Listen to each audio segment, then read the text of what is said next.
वक्फ board संशोधन कानून अब कानून की शक्ल ले चुका है, लागू हो चुका है। इसको लेकर के मध्य प्रदेश के वक्फ बोर्ड के चेयरमैन सनवर पटेल साहब हमारे साथ हैं। सर, अब ये कानून बन गया है, अब किस तरह की कार्रवाइयां देखने को मिल रही? क्योंकि आप लगातार ये कहते रहे कि अब जो गरीब मुसलमान हैं उनको उनका हक मिलेगा, विवाद सुलझेंगे, कैसे आप देखते हैं? देखिए, निश्चित रूप से हम स्वागत करते हैं देश के प्रधानमंत्री, यशस्वी प्रधानमंत्री जी श्रीमान नरेंद्र मोदी जी का, कि उन्होंने एक नया कानून बनाकर हमको दिया है और जिस उद्देश्य के साथ इसको बनाया है कि जो अवैध कब्जेधारी हैं उन अवैध कब्जेधारियों से कब्जा वापस लिया जाए या उनको वैध तरीके से किराएदार बनाया जाए, उस पर हम काम करने की हमने शुरुआत की। और बहुत जल्द मध्य प्रदेश में 2000 से भी अधिक लोगों को हमने चिन्हित किया है और बहुत जल्द उनको हम नए नियम के तहत, नए कानून के तहत उनको नोटिस दे रहे हैं। और उनसे हम एक और बात मैं बताना चाहता हूं कि हम किसी को हटाना नहीं चाहते। विपक्ष के लोग और बड़े वक्फ माफिया हमारे किराएदारों को या कहें कि कब्जेधारियों को भ्रमित कर रहे हैं और भ्रमित करके उनसे आंदोलन में जोड़ने का प्रयास कर रहे हैं। मैं बताना चाहता हूं कि हमारे जो किराएदार हैं वो किराएदार बने रहेंगे। बस हमारा निवेदन ये है कि भारत सरकार के बनाए नियम अनुसार वो हमें किराएदारी दें और अपना व्यापार करें, अपना व्यवसाय करें, अपने परिवार का पालन पोषण करें। हमको इसमें कोई परेशानी नहीं है। बस हम ये चाहते हैं कि वाकिफ़ ने जो वक्फ संपत्ति की है, उसकी जो मंशा है वो पूरी हो, अर्थात दानदाता ने जिस उद्देश्य के साथ इन संपत्तियों को दान किया है वो पूरा हो। और उनका जो उद्देश्य है वो ये है कि फलाई काम हो, परोपकार के कार्य हो, जन कल्याण के कार्य हो। जो मुस्लिम समाज पिछड़ गया है उनके बच्चों की पढ़ाई हो, उनके स्वास्थ्य की चिंता हो, उनके रोजगार की चिंता हो। तो ये हम सिर्फ इतना भर चाहते हैं और देश की सरकार भी इतना भर चाहती है कि जो अवैध कब्जे हैं वो हटे और इसका सही उपयोग हो, असल हकदारों को इसका फ़ायदा मिले। कोई अंदाज़ा होगा क्या कि ये जो 2000 लोग जिनको आप कह रहे हैं कि नोटिस भेजा जाएगा या प्रक्रिया शुरू हो गई है, कितना लगभग नुकसान कर रहे हैं रेवेन्यू में वक्फ बोर्ड के? देखिए, मुझे लगता है कि जो आज 2 करोड़ के आसपास हमारा रेवेन्यू है, ये 100 करोड़ के आसपास जाना चाहिए। हो सकता है ये 100 करोड़ से ऊपर जाए।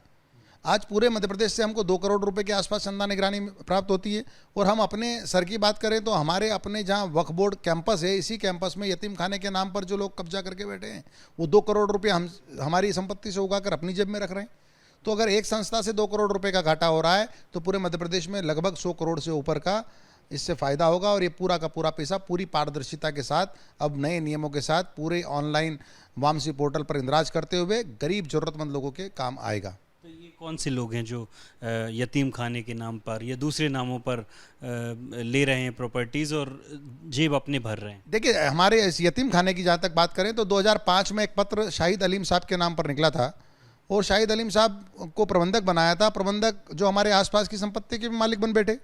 अभी प्रशासन ने जब जांच करवाई तो यहाँ जो इस्तीमा बाजार लगता है उस इस्तीमा बाजार से लगभग 1.5 करोड़ रुपए की उगाही हो रही है। वो लोग कौन है? बाजार वक्फ बोर्ड को क्या मिल रहा है उसमें? वक्फ बोर्ड को 0 पैसा मिल रहा है।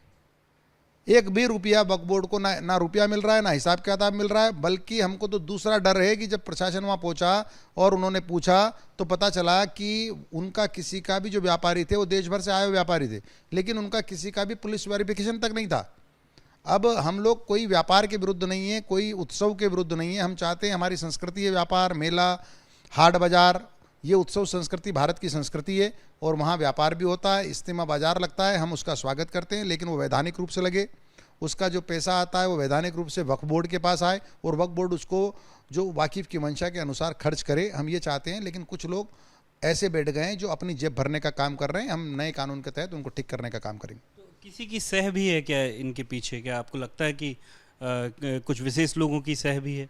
देखिए, निश्चित रूप से लगभग 70 सालों से अधिकांश संस्थाओं पर, सरकारों पर कांग्रेस पार्टी की सरकार रही और कांग्रेस के नेता ही अधिकांशतः जगहों पर या उनसे जुड़े हुए लोग इस प्रकार की संपत्तियों पर कब्जा करके बैठे हैं। और वही लोग नए कानून का विरोध कर रहे हैं, क्योंकि जब जब कोई रिफॉर्म आता है, कोई सुधार होता है तो वैसे लोगों के पेट में दर्द होता है जिनसे रिफॉर्म के कारण से जिनको प्रभावित होना पड़ेगा। और यह रिफॉर्म सीधे सीधे साफ साफ तौर पर इसलिए है कि ऐसे जो बड़े लोग हैं, वक्फ माफिया हैं या कहें धनाढ्य लोग हैं, जो बरसों से अवैध संपत्तियों पर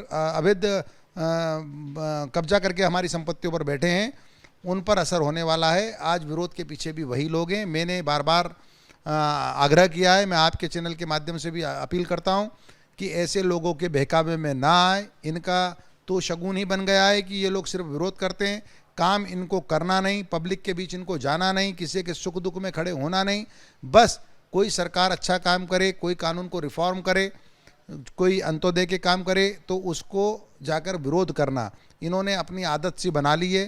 धारा 370 हो, इन्होंने कहा कि पूरे देश में हाहाकार मच जाएगा। आज देखिए कि जम्मू कश्मीर के अंदर निर्वाचित सरकार है, वहाँ किसी प्रकार का कोई हाहाकार नहीं है, पत्थरबाजी बंद हुई है, वहाँ जो है देश की सीमाएं सुरक्षित हुई है।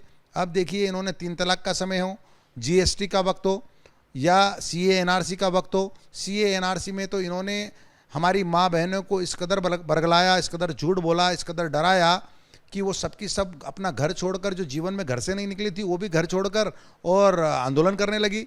एक शाहीन बाग दिल्ली में हमने सुना था, वहाँ आंदोलन हुआ और इन्होंने हर जिले में एक शाहीन बाग बनाने का प्रयास किया। बहनों को डरा दिया, माताओं को डरा दिया कि अगर आप विरोध में नहीं आई तो आपको भारत छोड़ना पड़ेगा, नागरिकता चली जाएगी। वो बेचारी भोली भाली इनोसेंट महिलाएं। तो यहाँ पे भी बात हो रही है फिर से कि विरोध किया जाएगा और सड़कों पे उतरेंगे। यहाँ मध्य प्रदेश में विरोध होना है। मैं उसी का सवाल इन विपक्षी लोगों से कहना चाहता हूँ कि आपने जिन हमारी बहनों को, माताओं को झूठ बोलकर धरने पर बिठाया था, नॉन स्टॉप महीनों बिठाया था, आप 5 नाम बता दीजिए इन 5 सालों में एक भी व्यक्ति को नागरिकता गंवानी पड़ी हो, किसी को भारत से निकाला गया हो। तो इनका झूठ का पर्दाफाश हुआ है। मैं अपील करता हूं हमारी माता बहनों से कि वक्फ बिल को पढ़ें। वक्फ बिल में कहीं जो हमारी जायज़ संपत्ति उसका कोई नुकसान नहीं है, मस्जिद में किसी प्रकार का कोई इंस्ट्रक्शन नहीं है, किसी प्रकार का कोई प्रतिबंध नहीं है, कब्रिस्तान में किसी प्रकार का कोई इंस्ट्रक्शन प्रतिबंध नहीं है। झूठा डराया जा रहा है, झूठा भ्रम फैलाया जा रहा है। आप इनके भ्रम में ना आए, आप इनसे ना डरें। कोई शंका कुशंका हो आप आइए, हमसे बात कीजिए, हमारे यहाँ आपका स्वागत है।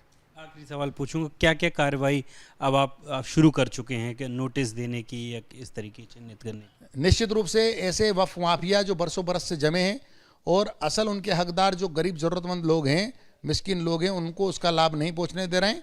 उन लोगों को हमने चिन्हित करके और उनको नोटिस देने का काम कर रहे हैं और नियमानुसार कानूनन जो वक्फ अधिनियम 2025 आया है संशोधित होकर, उसके अनुसार हम कार्रवाई करेंगे।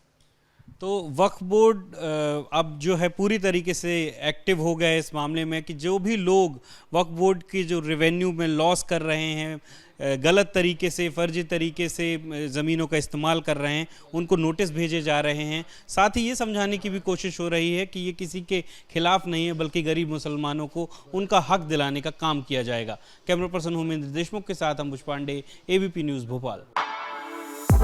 For exclusive and insightful videos, subscribe to our new channel ABP Live Premium.